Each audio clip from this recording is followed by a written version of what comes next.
थोड़ी स्केप्टिकल बिल्कुल नज़र आ रही है वीरू मुझे ये क्लोजिंग। अब आप अपनी पोजीशन स्क्वायर ऑफ कर लें।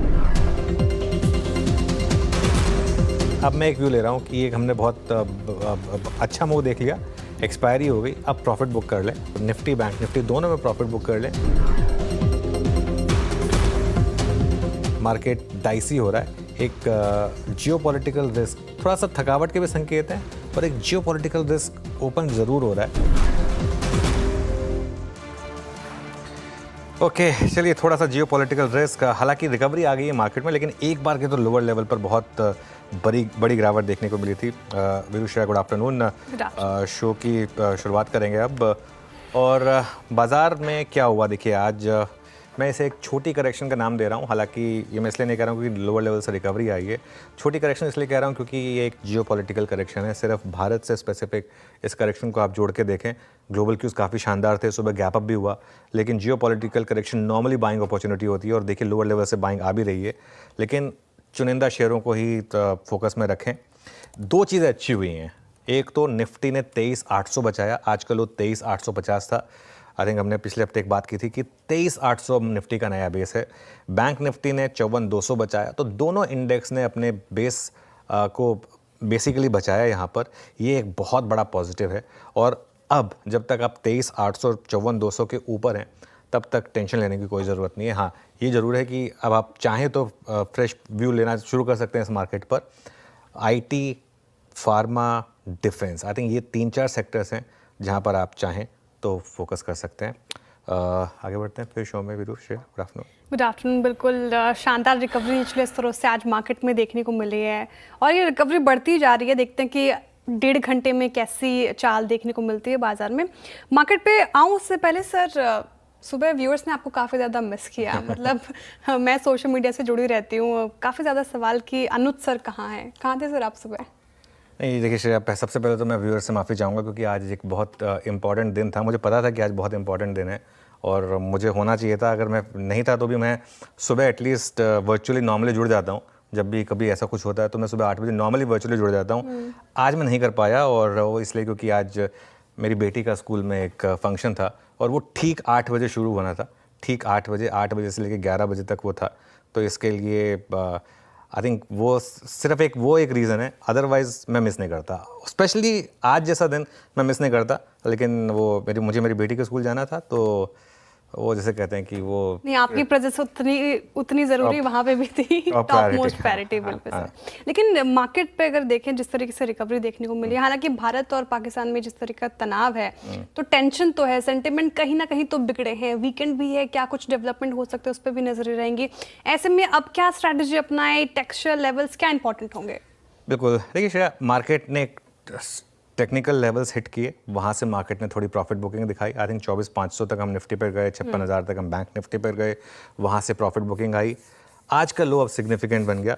मेरा ये मानना है कि 23,900 तक की गिरावट जो है निफ्टी में, वहाँ तक आप उस गिरावट को बाइंग करें, और एक 23,800 का एक छोटा सा स्टॉप लॉस लगाएं। मेरे ख्याल से 23,800 नहीं टूटेगा अनलेस ये फुल ब्लोन वॉर में कन्वर्ट हो जाए, जिसके कि चांसेस कम है।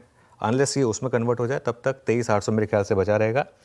जो भी करें ऑप्शंस के थ्रू करें, क्योंकि और मंथली ऑप्शंस के थ्रू करें, वो आई थिंक बेटर अप्रोच रहेगी, क्योंकि फ्यूचर्स में आपके स्टॉप लॉस लगेंगे, वीकली कॉल्स में भी बहुत जल्दी प्राइस इरोड हो जाएंगे अगर आपके अगेंस्ट गया तो इसके लिए मंथली कॉल्स के थ्रू करें। आप सीरीज़ की शुरुआत में हैं, थोड़े ऑप्शन महंगे होंगे, लेकिन वो आपको थोड़ा सा रिस्क लेना होगा।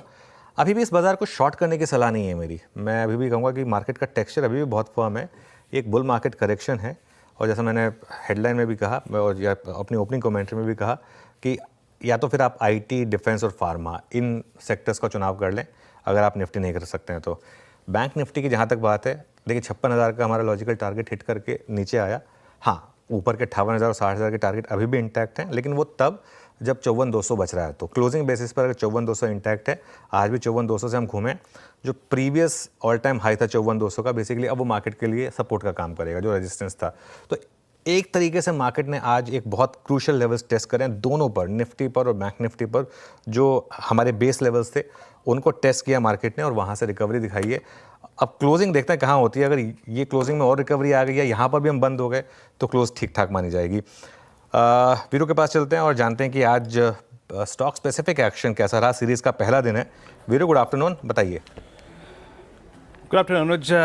आईटी थोड़ा स्टेबल लग रहा है अनुज। अदर देन आईटी किसी पे कमेंट नहीं करना चाहूँगा। स्टेबल आईटी ही रहा अब तक, और उसमें भी TCS numbers, put writers, averages, तीनों के आधार पे अगर आप देखें, आज की वोलेटिलिटी से दूर कोई स्पेस अगर अब तक स्टेबल रहा है तो वह है आईटी। टीसीएस ने आज एक ज़माने बाद अपने 20 डेमा के ऊपर इतना स्ट्रॉन्ग कन्विक्शन जाहिर किया।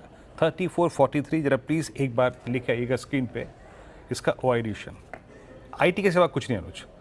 और टीसीएस पे लॉन्ग एडिशन काफ़ी अच्छा खासा हुआ, 3400 पे पुट राइटिंग है। तो पहला स्टॉक है टीसीएस, आपकी स्क्रीन पे 18,900 शेयर, यानी मई में जो भी ओपन इंटरेस्ट कैरी हुआ वो काफ़ी हद तक अब कवर होता हुआ। दूसरा है आपकी स्क्रीन पे आएगा, प्लीज़ रखिएगा, मतलब जहाँ पे हमें अर्निंग्स का सपोर्ट मिला था कल डालमिया भारत के बाद पूरे सीमेंट स्पेस में मूव था, अल्ट्राटेक सीमेंट। यहाँ पे कोलैप्स आया इंट्राडे में, लेकिन रिकवरी आ गई, और क्योंकि वो रिकवरी डिफाइंड थी इसलिए उसको मेंशन कर रहा हूँ। 10 डेमा का सपोर्ट लिया, वहीं से पुल बैक, और एक बार फिर से करियर हाई पे। ये मैंने कल भी क्लोज में कहा था और मेरी टीम में भी था अनुज। स्टेबल है, स्ट्रॉन्ग है, ऑल टाइम हाई पे ट्रेड कर रहा है और काफ़ी अच्छा खासा ओआई अपनी तरफ खींचता हुआ। लोअर लेवल से बैंक भी विजिबल थी, अभी भी 1% ओआई बिल्डअप हुआ है, 32,250 शेयर। सिर्फ अनुज दो ही स्टॉक कहूँगा आज, अल्ट्राटेक सीमेंट और एक टीसीएस, जहाँ पे मेरे को थोड़ा बहुत कन्विक्शन नज़र आ रहा है। अदरवाइज अनुज आज जियोपॉलिटिकल टेंशन ने अपना इम्पैक्ट पूरा डाला।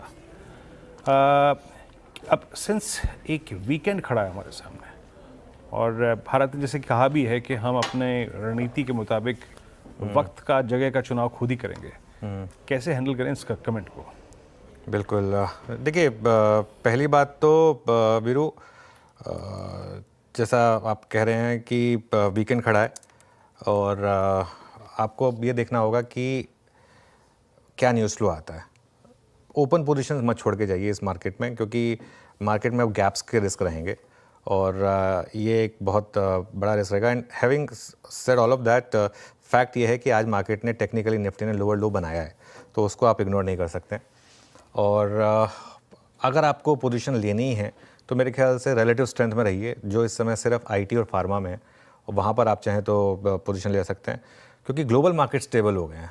पिछले हफ्ते तक हमारी क्या अप्रोच थी कि ग्लोबल सेक्टर्स को छोड़ के डोमेस्टिक सेक्टर्स पे फोकस करिए। पिछले 2 दिन में मामला पलट गया, अब डोमेस्टिक थोड़े से वीक हो गए हैं, ग्लोबल स्ट्रांग हो गए हैं। तो ये मार्केट में ना, ये बीच बीच में करना ज़रूरी है उस हिसाब से। 2 दिन से आई थिंक अगर आप देखें, पिछले 2 हफ्ते तक बैंक निफ्टी स्ट्रांग था, निफ्टी वीक था। पिछले 2 दिनों में इनहेरेंट स्ट्रेंथ निफ्टी में ज़्यादा है कंपेयर टू बैंक निफ्टी, तो वो आई थिंक अपने आप को आपको उस हिसाब से एडजस्ट करना होगा। लेकिन आई थिंक मेरा ये मानना है कि अभी थोड़ा सा आप अपने आप को ओवरनाइट पोजीशन से थोड़ा सा बचें अपने आप को।